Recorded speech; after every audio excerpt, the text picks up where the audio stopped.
එන අපිට කියන්න පුළුවන් ඔයා වැටෙයි කොහොමද කියන්නේ?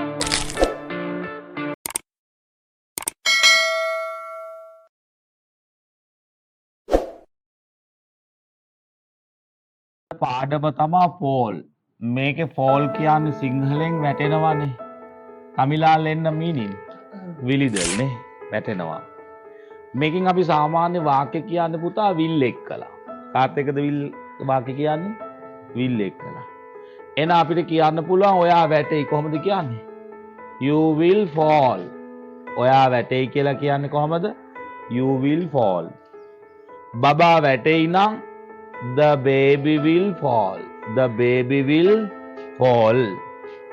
අම්මා වැටෙයි the mother will fall. The mother will fall. Mother will fall. අම්මා වැටෙයි. අපිට කියන්න පුළුවන් ලේන්සුව වැටෙයි කොහොමද කියන්නේ? The hanky will fall. කියන්න බලන්න. The hanky will fall. දැන් සාමාන්‍යයෙන් අපි ළමයි handkerchief කියලා කියන්නේ නැහැ. modern english වල අපි use කරන්නේ handkerchief කියන්නේ නැහැ. The hanky will fall. The hanky will fall. කිරි එක හැලෙයි the milk will fall. The milk will fall. The milk will fall. ඒ විදිහට තමයි fall භාවිතයේ තියෙන්නේ. fall කියන්නේ වැටෙනවා.